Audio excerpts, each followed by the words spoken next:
it's Ross from Moshville Times here, and I'm with Greg and Caleb from Hush Money. How you guys doing? Fine, sir. And yourself? Doing well. Yeah, I can't complain. Good. So the band's got a new album coming out. What can you tell us about it? Well, the title's called "Go Back Home." That's what we tried to really do from a headspace on this album, is just kind of express where we're from. That's Southern Appalachian region. Just kind of get that tales and folklore in there with just good hometown values with our own little spin to it. You've got some things which, as you put in your own words, kind of needed to be said. What is it you're actually trying to clarify with this album?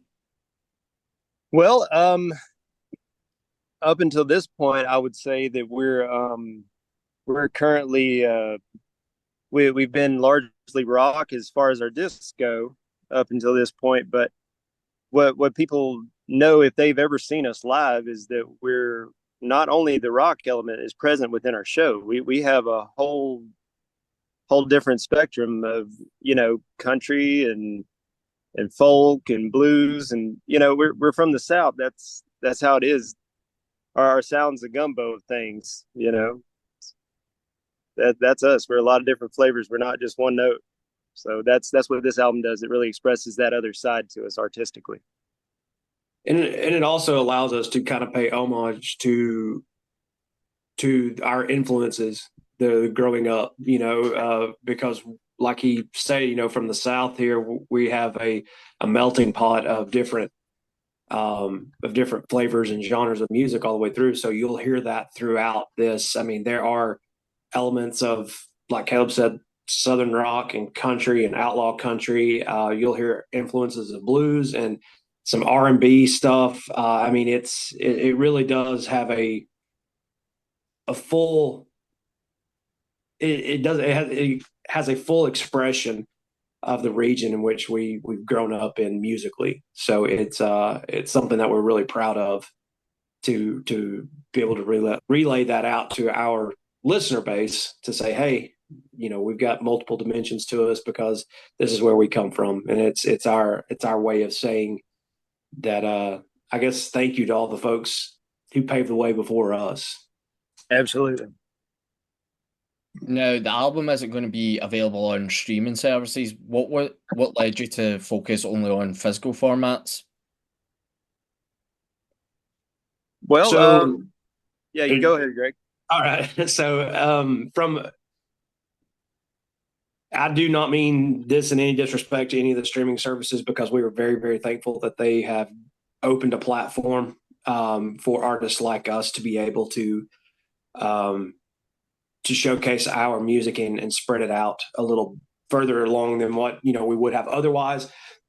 But the reality of it is the returns financially are not what you would expect them to be. So when you and I've seen this in several artists say this. It's like it takes 5,000 streams to equal the sale of one CD.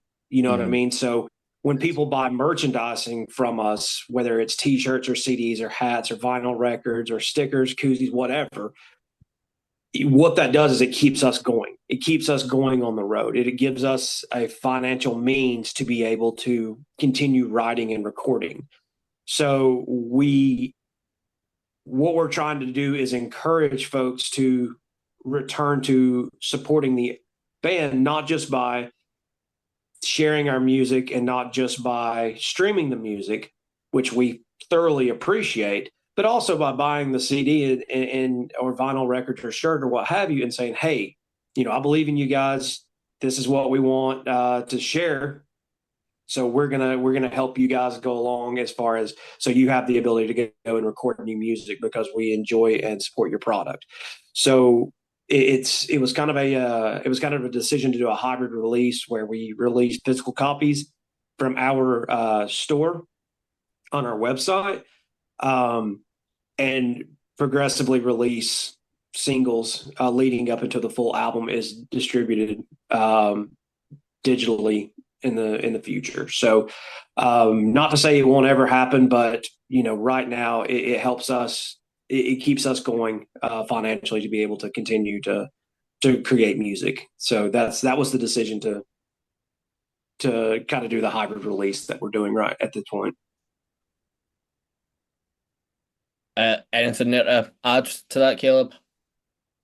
Oh well, I might just be old school as well, but man, I think records and CDs and just having something tangible is, I think that's way cooler than a download, man. I don't know, just something about it, just like taking out the little booklet and reading through and Mm, checking out the lyrics and looking at the artwork. I like that. It's a sentimental value thing for me personally, but to each their own. But yeah, like Greg said, there is definitely a major difference financially, but yeah, I'm old school guy. Give me something I can hold. Yeah. yeah. So you've recorded this album live rather than tracking it individually. Was that your choice, or was that Matt Washburn's input, the producer? Oh man. Um, I tell you what, man, Matt is amazing. He's not only fantastic at his craft, but oh man, he's a musician himself. He was a musician for a long time. A fantastic drummer, and he just has these inputs and these ideas we would never think of in a million years to try to capture our sound. So it hats off to Matt, and it's a give and take. It's a 50-50. He's always here to listen to us, catch our perspective, and we corroborate with him. So yeah, it's a good relationship. What about yourself there, Greg? Uh, just to kind of restate what Caleb said, Matt has been fantastic as far as being a what I like to call an unbiased ear. So Absolutely. when we bring him in, we bring him tracks, we bring him our bone structure, what have you, and Matt's like, okay, well, I hear what you're doing, but let's try this and let's try this, and try to help create to bring. I would argue that Matt brings out the best in us when we get into the studio because he has very, very high expectations, and he tells us all the time, he says, I'm not putting my name on anything that sounds like shit. So, so I mean, and that's just Matt, and I appreciate that because Matt, he has a drive to create high quality. So when we go in there, we know what to expect. Matt's ready to put us to work and make sure that we get the best possible product out. And then we go through a deliberation process of when we're mixing and mastering and stuff like that. It's, that's a nightmare back and forth because, we hear one thing, he hears another, but he, ultimately he always leads us in the right direction. And we have been extremely happy with the product that Matt has been able to help us deliver over the last two albums. Yeah, it definitely sounds like he's one of these producers that's like the unofficial fifth member sort of thing. Yeah. Absolutely. He's even he's ran round sound for us a few times at some live shows. So he is Yeah. definitely one of those. Yeah, he's one of those. He's one of the unsung heroes. We'll say that. Yeah, sounds like it. Now the bands get three vocalists. When you're writing new material, how do you decide who's singing which songs? Um, to tell you the truth, it just kind of fits one singer or the other because we all have different styles and simultaneously we all have different ranges. Really, I'm more of on the lower end of things, and Seth's kind of got the mid range thing covered, and Greg, he's definitely the higher pitch kind of Brian Johnson kind of that type of deal. So it whatever the song is, it usually dictates the singer just right off the bat, just stylistically, I would say. And how Yeah, did that come about in the first place? Was it just you decided that when you formed the band, like we're going to each sing parts, or did it just come about organically? It came about rather organically because when I first met these guys, Seth and Greg, they're brothers, and their cousin Nathaniel, he plays bass, and Greg and Seth, they were already singing. Whenever I joined, I didn't really sing much at all, but then we started kind of branching out to different styles and everything. And I jumped in there, tried a couple songs, and then I kind of started singing a little more as well. So, but yeah, those two guys, they've always sang since I've known them. I was primarily just a lead guitarist when I first met them. Yeah, it's definitely been a progressive thing where Caleb kind of got his feet wet and then he decided to be more aggressive with it. But the we've always had a we've always kind of had a mantra when we come in and anyone brings a song to the table. It's like, all right, we're gonna try who sounds the best on this? Where does this fit? Mm. Yeah. So whose vocals does it fit? Like, Bad Side's a good example of that with, the song that's coming out. Caleb, Caleb and Seth and I kind of have collaborated on, the lyrical musical side of stuff. And, first Caleb was singing it and then he's like, Seth's like, let me give it a shot. And then it just fit Seth's vocal range a lot stronger than it did Caleb's. Not to take anything away from Caleb, but it was very much Seth was just naturally more suited for it. And so that's the vocal presence you'll see on the track itself. So I mean, it's actually a really very good representation of how we deliberate on things. So absolutely, yeah. There's no egos. There's no egos here. It is what is the best for the track, what is the best for the album, what is best for the group. It's and like, I mean, I can't say that enough. Is there is no egos here. We are in this as a group to give the best possible product going forward. Yeah, it should always be about serving the song, really, shouldn't it? Oh, Agreed. absolutely, yeah, absolutely. You talked about all the different genres that have been your influences for the band. What about actual bands? Who are some of the bands that have influenced yourselves? I think Greg knows what I'm going to say right off the bat. That's always going to be the Allman Brothers with me. Yeah. But I mean, I don't know, man. Geez, anything from Otis Redding and Little Richard on up to heck, there's a lot of cool bands out now. Clutch, all that. Whatever. Clutch, Fighters, all that. Yeah, yeah. I would have to say, and I do enjoy the Allman Brothers a lot. That they do have influence on some of the writing styles and stuff like that. But for me personally, it's I'm a singing drummer, so I always kind of gravitate towards the Eagles, and Don Henley singing, and then of course like Levon Helm, and from the band, these guys and Phil Collins from Genesis. These guys are unbelievable at their craft, and and I strive to be that level, and it's to be able to sing and write and play, it's those guys definitely throw a lot of influences my way. I can't really necessarily speak for the other guys. I know that, Led Zeppelin has had a huge influence on our group as a whole. I know that because, if you listen to Led Zeppelin's catalog, they're all over the spectrum as far as their writing and playing, and that's kind of where we're at too. So you'll hear rock and roll type stuff, and you'll hear folky type stuff as well, just like kind of how Zeppelin used to do. But I would, it's a good blend. And you were over here a few months ago with Tom Kellner. How was that? It was fantastic, man. Yeah, the Tom and the guys are great. Look, beautiful, beautiful place, man. Both England and Scotland, just some of the most beautiful places I've ever been. Fantastic people, like seriously, you guys are awesome over there. And hey, I heard nightmares about the food. I'm not gonna lie, but I loved it. I loved every single. I mean, dude, come on, steak and ale pie. Come on, I could eat that every day.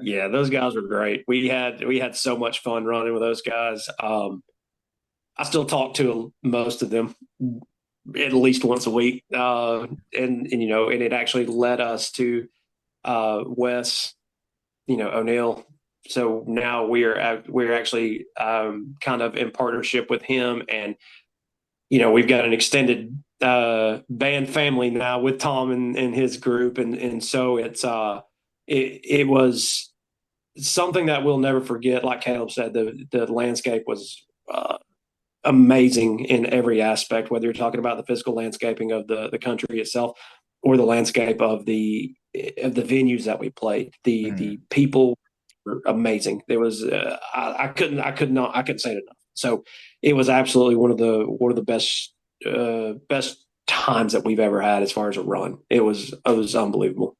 Yeah, the best fans too. Real engaging. They were just ecstatic to hear the music, and that's. I'm not saying we don't get that over here, but we don't get that as frequently.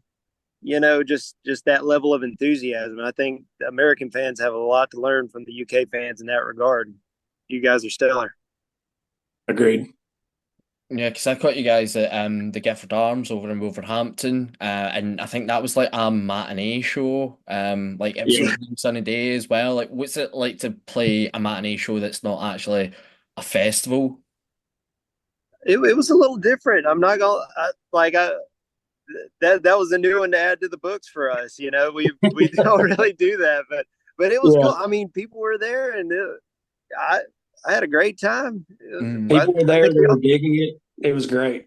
Like, yeah, it was. yeah. It was definitely different, but it was a fun experience. Yeah. So what other bands from Georgia would you recommend then? Well, Blackberry Smoke, they're doing a lot of good things now. Um, man, they're check out there's a little band called Waleska. If you're a Leonard Skinner fan, if you like those, real big fans with those fans and friends of those guys. And oh man, There's a local band here that One for the Road. Some good one people. for the oh yeah, one for the road, man. Their piano player Joe Morgan actually played on a lot of tracks on our album Go Back Home. So we are trying here in the North Georgia area to try and create, I guess, what you would call a renaissance of music here. So we have a lot of talent that is developing here, and a lot of very very good artists that are being showcased. So there's so many around here that we play with and we tour with that we can't recommend enough. Like you said, well, let's go One for the Road. There's a And band Betting on the Mule. They're very good. The Georgia Thunderbolts, of course, they've kind of hit here recently. Those guys are from not too far from here. It's amazing the talent that's coming out of the southeast region of the United States right now. absolutely, yeah. It's definitely becoming a stronghold. So, Mhm. and we're proud to be a part of it. And who else have you toured with, and who would you like to tour with in the future? Oh wow. Um, well, we've toured with so many. Oh, I don't know. You know, the main thing is whoever we tour with. I don't care how big they are, just as long as they're awesome people. Because as they say, sometimes I won't name names, but sometimes your heroes can let you down. But Yeah, but other than that, random bands I've never heard before that we played with, like Greg said, you can make lifelong friends. So I, I'm more for good people, good road mates that put out good solid music. That's whoever I want to tour with, wherever they are. yeah, I agree with that. Just some way that you can sit down and have a beer with and have a conversation Yeah, and absolutely. you know and that to me is the most important part of running and doing shows is the community involved with it. So I really don't have a preference of who we run with, as long as, like you said, good people. That's we try to associate with good people across the board, and that's all that matters really with us. Yeah, absolutely. Now I did notice that your logo is very similar to Dirty Honey's. Who made their logo first? It was us. We had the logo for quite a while before they launched theirs. So, and I know we've heard the comment a couple times, but we had a lady design that for us several years ago.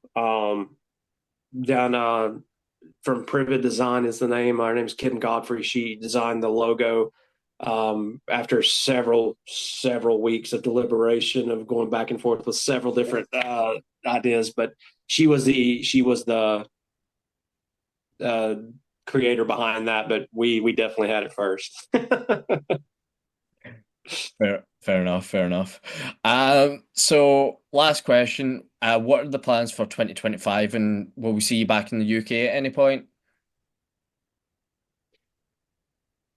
Well, 2025, we're I know we're going to spend a lot of time working on this new album coming up as well. So we're always in the wood shop, just kind of banging it out, seeing where we want to go, seeing which songs we're going to whittle down. We're going to be touring the southeast. Hopefully, we can get up some benefit shows coming up throughout the year to help the people who lost so much in the hurricane in North Carolina. We're definitely trying to get that on the books because you got to get back to your community. You got to support your people. Um, but yeah, we've got a few irons in the fire right now. Yeah, I'm I mean, most of it's going to be. We're filling out the calendar now, so we'll probably pack as many shows as we can possibly get in. And like Caleb said, we're going to be doing some. There's some talks of some stuff coming up as far as a run of shows to help support those hurricane victims. But there's also been some preliminary talks about maybe making a long trip somewhere. We'll call it that. So, we'll if it comes to fruition, you guys will be some of the first to know. But that's we're looking at because we thoroughly enjoyed our time over there. It was very beneficial, not just from a musical standpoint, but from a worldly standpoint, where we were able to meet an unbelievable group of folks. So we definitely would love that opportunity. So we'll keep you posted on anything that comes up in the next few weeks there. So, but we're hoping things come to fruition. We'll say that. Okay. Well, that's about as good a place to end it. It's been great chatting with you guys. Hopefully, like, I can catch you guys again at some point. Like, of you course, know, yeah, things happen. Ross, right. we appreciate your time, man, and we appreciate you guys taking an interest. We hope you guys enjoy the new track Bad Side coming out on the 30th there. So we hope you guys enjoy that, and we look forward to a long relationship going forward. Yeah, it sounds good, man. Nice to meet you, my friend. And cheers.